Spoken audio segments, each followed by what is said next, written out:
اور اس کے پاس موت کا کوئی علاج نہیں تھا۔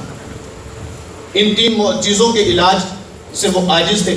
تو اللہ پاک نے حضرت سیدنا عیسیٰ علیہ السلام کو جو معجزات عطا فرمائے ان میں سے ایک یہ تھا کہ عیسیٰ علیہ السلام مادر ذات یعنی پیدائشی اندھے کے لیے دعا فرماتے، اللہ پاک اسے بینائی عطا فرما دیتا ہے۔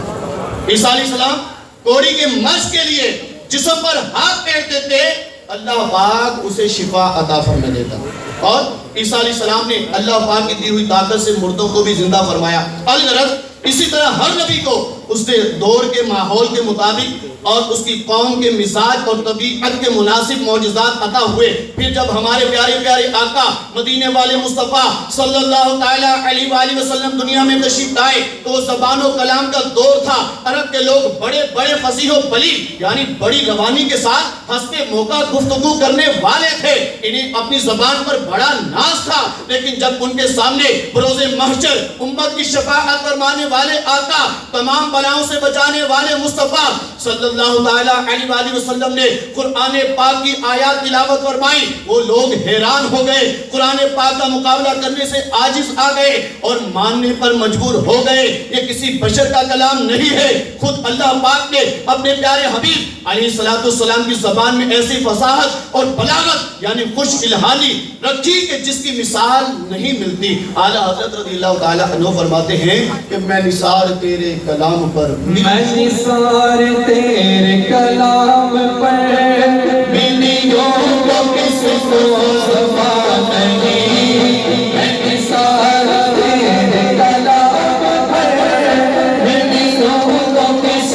کو زبان نہیں، وہ سفر ہے جس میں سفر نہ ہو، وہ سفر ہے جس میں سفر نہ ہو، وہ سفر ہے جس میں سفر نہ ہو، وہ بیان جس کا بیان نہیں، چلو علیہ وآلہ بڑی آیوں میں لچے فصحاء عرب کے بڑے بڑے، تیرے آیوں میں لچے فصحاء عرب کے بڑے بڑے، کوئی جان منہ میں صفا نہیں، کوئی جان منہ میں صفا نہیں، لگ جس سے جان نہیں، چلو علیہ وآلہ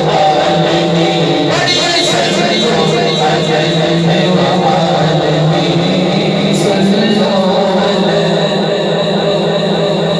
صرف عربوں کا دور ہی ہمارے آقا حبیب کبریا صلی اللہ تعالیٰ علیہ وآلہ وسلم کا دور نہیں تھا، اب تو ہر زمانہ میرے حضور کا ہے۔ اس دور میں دنیا نے ترقی کرنی تھی، سائنسدانوں نے آنا تھا، مہینوں کے سفر گھنٹوں میں طے ہونے تھے، چاند اور مریخ تک رسائی کے دعوے ہونے تھے، مہینوں کے سفر گھنٹوں میں طے کیے جائیں۔ ہو سکتا ہے کہ آج کا کوئی شخص کہتا کہ اگر تمہارے نبی ہمارے بھی نبی ہے، اس دور کے بھی نبی ہے، تو آج کی سائنس کے اعتبار سے کون سا معجزہ ہے؟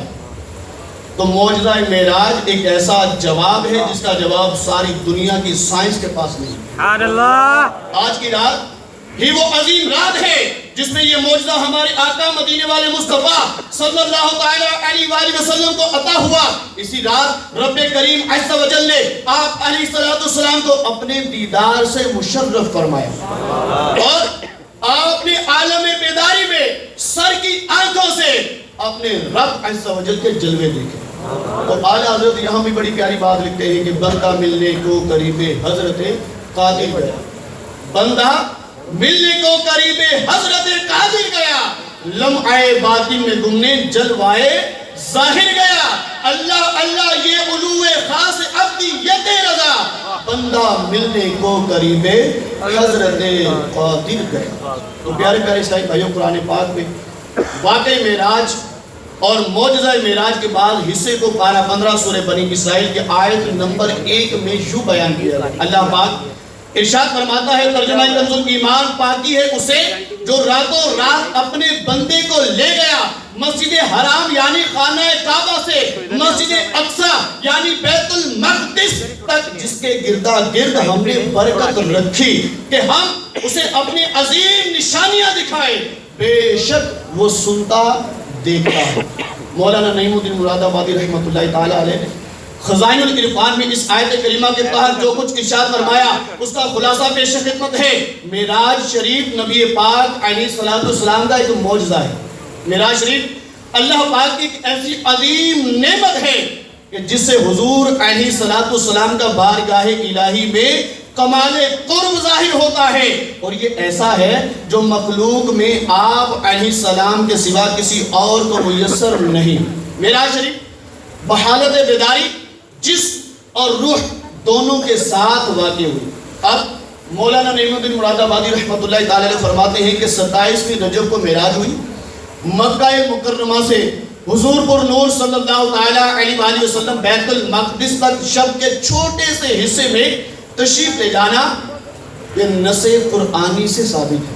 اس کا منکر یعنی انکار کرنے والا کافر ہے، اور آسمانوں کی سیر اور منازل قرب میں پہنچنا احادیث صحیحہ سے ثابت ہے جو حد تواتر کے قریب پہنچ گئی۔ اس کا منکر یعنی انکار کرنے والا گمراہ ہے۔ عروج یا اعراج یعنی سرکار دو عالم صلی اللہ تعالی علیہ وآلہ وسلم کے سر کی آنکھوں سے دیدار الہی اور فوق العرش یعنی عرش سے اوپر جانے کا منکر خاطی یعنی خطا کار ہے۔ تو پیارے اسلامی بھائیو، حضور پر نور صلی اللہ تعالی علیہ وآلہ وسلم کے اس عظیم و شان معجزے پر بے جا اعتراضات کرنا کوئی نئی بات نہیں، بلکہ آپ علیہ الصلوۃ والسلام کے دور مبارک سے اب تک بہت سے ناسمجھ اور ناواقف لوگ اس عظیم معجزے کا انکار کرتے آئے ہیں۔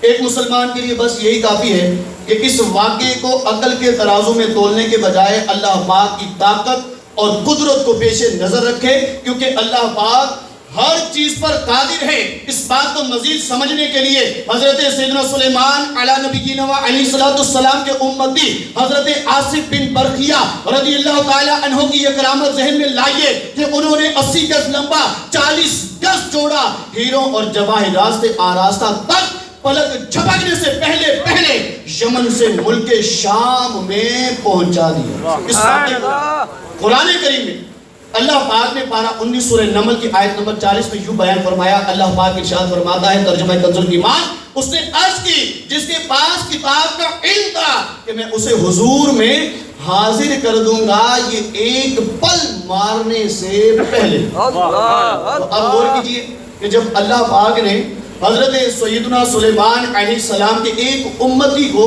سینکڑوں میل کی مسافت پر موجود انتہائی وزنی تخت پلک جھپکنے سے پہلے اٹھانے کی طاقت عطا فرمائی، تو یقیناً وہی رب کریم اپنی ذاتی قدرت و طاقت سے اپنے پیارے حبیب علیہ السلام کو رات کے تھوڑے حصے میں مکان و لامکان کی سیر کروانے پر قادر ہے۔ لہذا اپنے ایمان کی حفاظت کیجئے، ایسے لوگوں کی صحبت سے دور رہیے جو پیارے آقا صلی اللہ تعالی علیہ وآلہ وسلم کے معجزات اور کمالات کا انکار کرتے ہیں، اور معاذ اللہ آپ علیہ السلام کی شان میں بے ادبیاں اور گستاخیاں کرتے ہیں۔ میرے آقا اعلیٰ حضرت امام اہل سنت رضی اللہ تعالی عنہ ارشاد فرماتے ہیں، ہے باقی جس کی کرتا ہے ثنا، مرتے دم تک اس کی مدحت کیجئے، جس کا حسن اللہ تو بھی بھا گیا، ایسے پیارے سے محبت کیجئے۔ تو میرے پیارے پیارے اسلامی بھائیوں، واقع معراج کئی حکمتیں علماء نے بیان فرمائی ہیں۔ آئیے واقع معراج کی پہلے مختصر سا سنیے، اس کے بعد حکمتیں بیان کرنے کی کوشش کرتا ہوں۔ مکتبۃ المدینہ کی کتاب تفسیر سراج الجنان جلد 5 صفحہ 414 اور 15 پر ہے۔ معراج کی رات حضرت جبرائیل امین علیہ السلام بارگاہ رسالت میں حاضر ہوئے اور آپ علیہ السلام کو معراج کی خوشخبری سنائی۔ آپ علیہ السلام کا مقدس سینہ کھول کر اسے آب زمزم سے دھویا گیا، پھر اسے حکمت و ایمان سے بھر دیا گیا۔ اس کے بعد تاجدار رسالت صلی اللہ تعالیٰ علیہ وآلہ وسلم کی بارگاہ میں براق نامی سواری پیش کی گئی. انتہائی اکرام و احترام کے ساتھ اس پر سوار کر کے مسجد اقصی کی طرف لے گئے.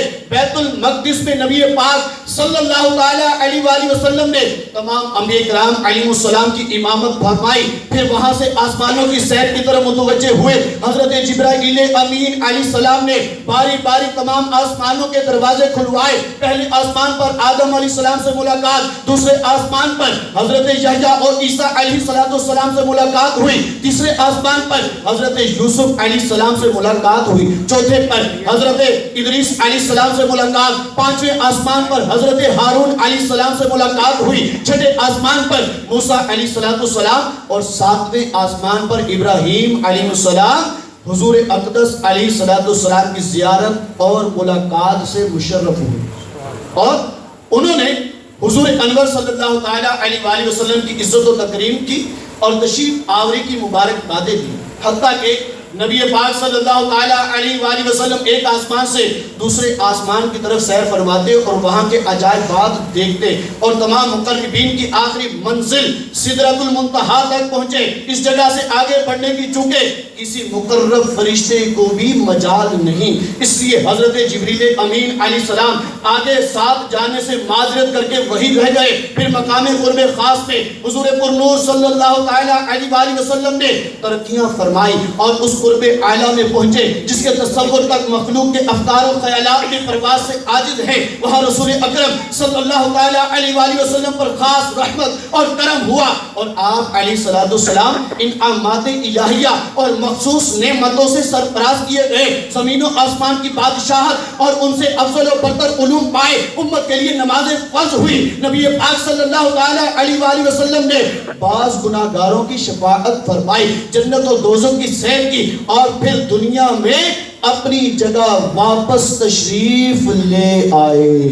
امیر اہل سنت اپنی مشہور زمانہ تالیف وسائل بخشش میں سفر معراج کے حسین لمحات کی منظر کشی کچھ یوں کرتے ہیں کہ ہیں سب آرا سب حور و ملک اور غلما خود سجاتے ہیں. سب آرا سب حور و ملک اور غلما خود سجاتے ہیں. سب آرا سب حور و ملک اور غلما خود سجاتے ہیں.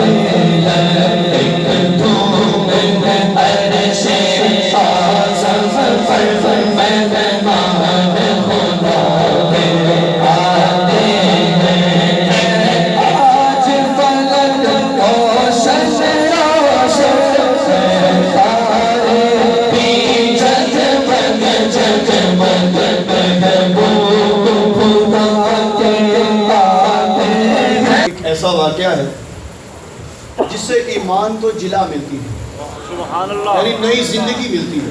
واقعہ معراج ایسا واقعہ ہے جو عاشقان رسول کے ایمان کو بھی گرما دیتا ہے, اور واقعہ معراج ایک ایسا واقعہ ہے جو ایمان کی حرارت کا باعث بنتا ہے. واقعہ معراج ایسا واقعہ ہے جس سے معراج فرمانے والے آقا مہمان خدا صلی اللہ تعالیٰ علیہ وآلہ وسلم کی محبت دلوں میں مزید گہری ہوتی چلی جاتی ہے. اور یہ واقعہ معراج ایسا ہے جسے اپنے کریم اور شفیق آقا صلی اللہ تعالیٰ علیہ وآلہ وسلم کے مقام و مرتبے کا شعور ملتا ہے. واقعہ معراج ایک ایسا واقعہ ہے جس سے معلوم ہوتا ہے اللہ پاک کے تمام نبی اپنی اپنی قبروں میں زندہ ہے. واقعہ معراج ایسا واقعہ ہے جس سے معلوم ہوتا ہے کہ تمام انبیاء بعد وفات بھی جہاں چاہتے ہیں قدم رنجا فرماتے ہیں.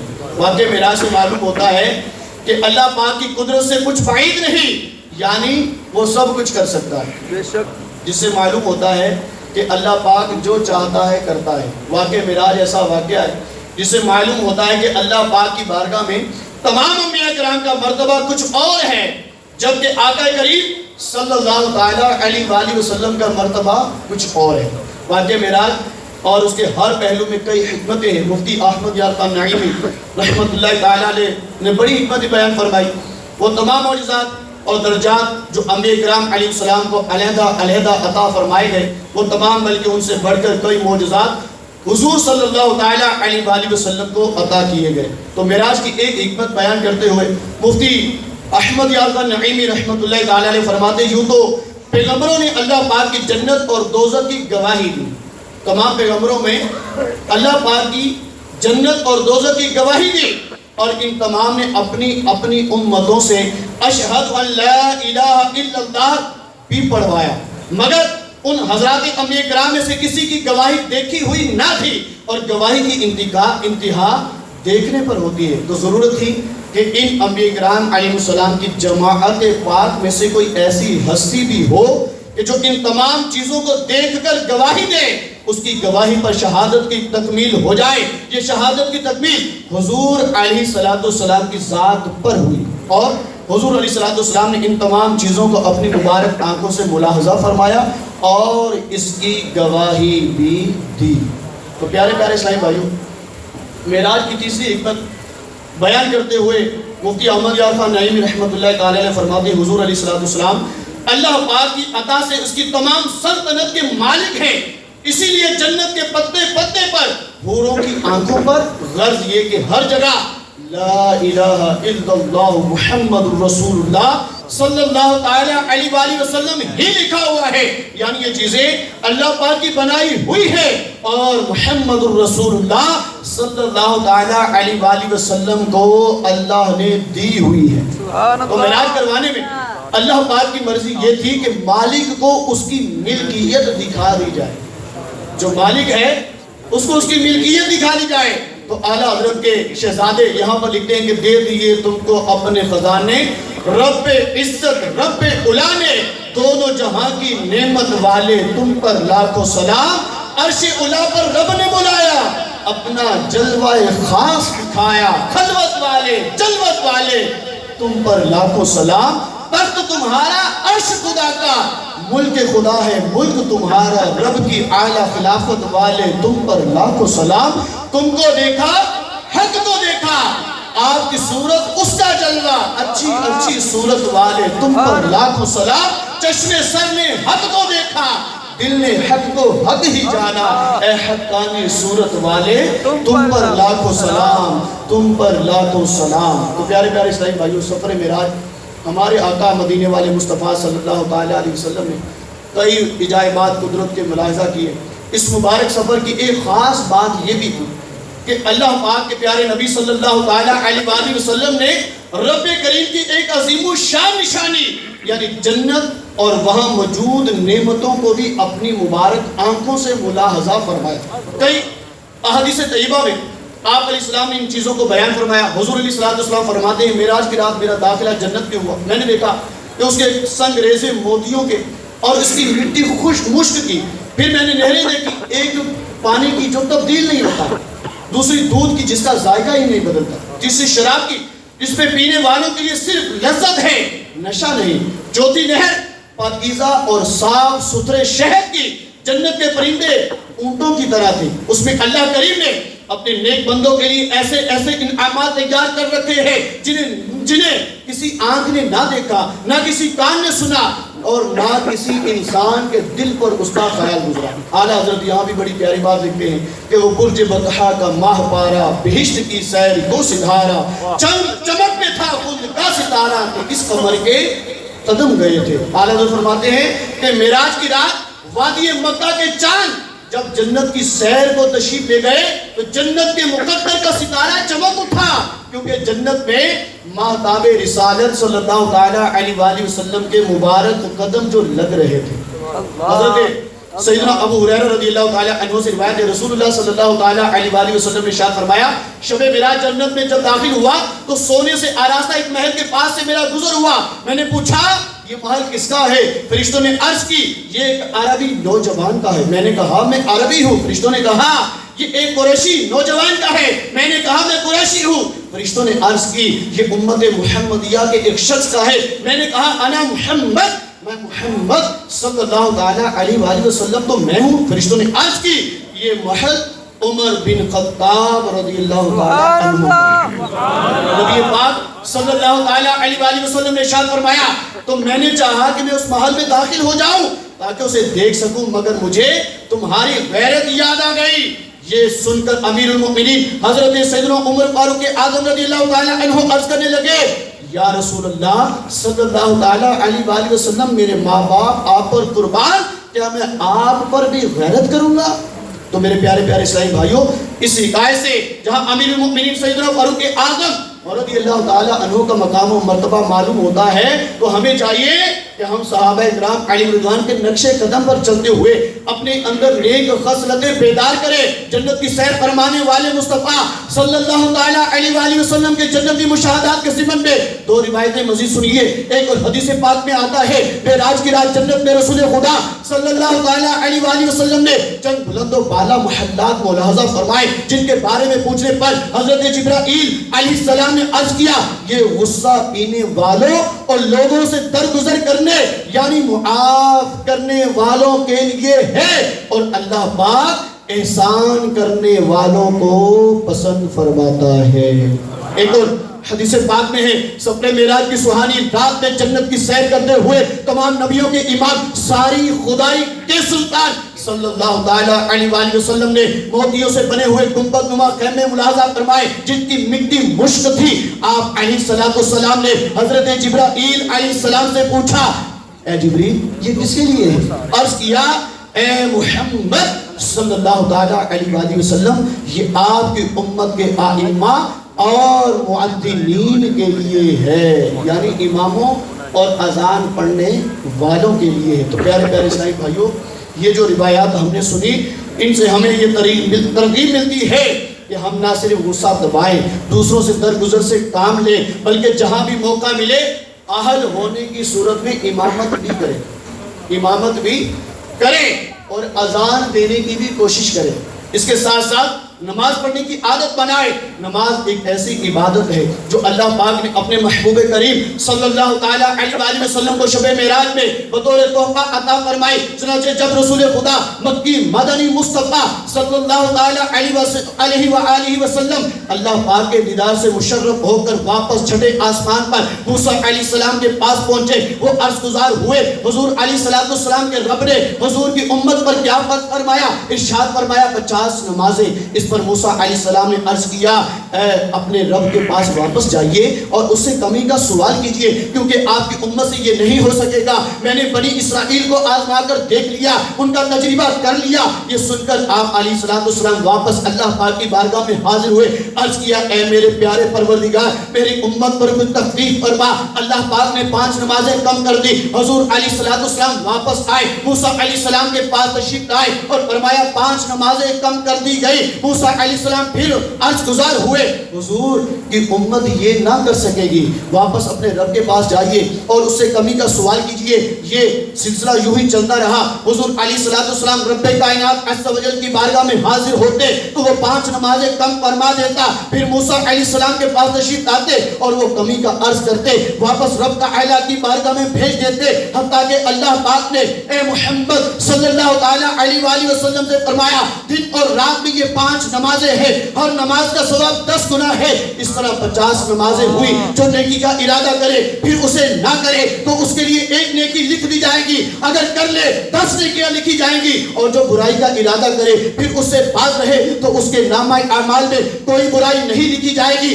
اگر برا کام کر لیا تو 1 برائی لکھی جائے گی۔ پیارے آقا شب اسرا کے دلہا صلی اللہ تعالیٰ علیہ وآلہ وسلم نے موسیٰ علیہ السلام کے پاس تشریف لائے اور انہیں اس بارے میں بتایا۔ موسیٰ علیہ السلام نے پھر وہی عرض کیا، واپس اپنے رب کے پاس جائیے اور اس سے کمی کا سوال کیجئے۔ اس پر پیارے آقا صلی اللہ تعالیٰ علیہ وآلہ وسلم نے ارشاد فرمایا، میں اپنے رب کے پاس اتنی بار گیا ہوں کہ اب مجھے حیا آتی ہے۔ تو پیارے پیارے اسلامی بھائیوں، معراج ایک ایسا پیارا معجزہ، جب کوئی محبوب سے ملتا ہے تو اسے تحفہ دیا جاتا ہے، اور وہ تحفہ کیسا تحفہ ہوتا ہے کہ اس کو یاد رکھا جاتا ہے۔ کوئی عام تحفہ تو نہیں ہوتا نا، کہ جب کوئی محبوب سے ملتا ہے تو عام تحفہ نہیں دیا جاتا۔ تو آقا کریم صلی اللہ تعالیٰ علیہ وآلہ وسلم کو اللہ پاک نے اپنا محبوب بنایا۔ جب محبوب بنایا تو سارے معجزات جو انبیاء کو عطا فرمائے ان سے بھی زیادہ معجزات عطا فرمائے، نبیوں کی امامت کا شرف عطا فرمایا۔ پھر اللہ پاک نے معراج کی رات پیارے آقا صلی اللہ علیہ وآلہ وسلم کو نماز کا تحفہ عطا فرمایا۔ نماز معراج میں ملنے والی عبادت ہے۔ آج ہم غور کریں، ہم نے اس تحفے کو کتنا سنبھال کر رکھا ہے، ہم کتنی نمازیں پڑھتے ہیں، نماز کی کتنی قدر کرتے ہیں۔ ہمارے آقا صلی اللہ تعالیٰ علیہ وآلہ وسلم تو یہاں تک فرمائے نماز میری آنکھوں کی ٹھنڈک ہے، نماز دین کا سکون ہے، نماز جنت کی کنجی ہے۔ نمازی کو اللہ کریم کا قیامت کے دن دیدار کروایا جائے گا۔ آج مسلمان نمازوں سے دور ہیں، نماز پڑھنے کو دل ہی نہیں کرتا۔ نماز پڑھنے کا وقت آئے، کسی کے کپڑے خراب کی بات آتی ہے، کسی کو گاہک تنگ کر رہا ہوتا ہے، کسی کو فون تنگ کر رہا ہوتا ہے، کسی کو سونے کے پڑا ہوتا ہے، کوئی ٹریفک میں گھوم رہا ہوتا ہے، کوئی جو ہے کاروبار میں پھنسا ہوا ہے، کسی نوکری میں لگا ہوا ہے۔ ارے میرے میٹھے میٹھے اور پیارے پیارے اسلامی بھائیوں، نماز اللہ پاک کی ایک ایسی عظیم نعمت ہے کہ اگر بندہ اس کو خوش دلی سے ادا کرتا ہے تو اللہ پاک اس کی دنیا اور آخرت کی ساری منزلیں آسان فرما دیتا ہے۔ نماز کے بارے میں فرمایا گیا دیدار حق دکھائے گی، اے بھائیو نماز جنت تمہیں دلائے گی، اے بھائیو نماز دربار مصطفیٰ میں تمہیں لے جائے گی، سب کچھ تمہیں پہنائے گی، اے بھائیو نماز عزت کے ساتھ نوری لباس اچھے زیورات سب کچھ تمہیں پہنائے گی، اے بھائیو نماز جنت میں نرم نرم بچھونوں کے تخت پر آرام سے سلائے گی تمہیں، اے بھائیو نماز خدمت تمہاری کرے گی، پورے ادب کے ساتھ رتبہ بہت بڑھائے گی، اے بھائیو نماز کوثر کے ساتھ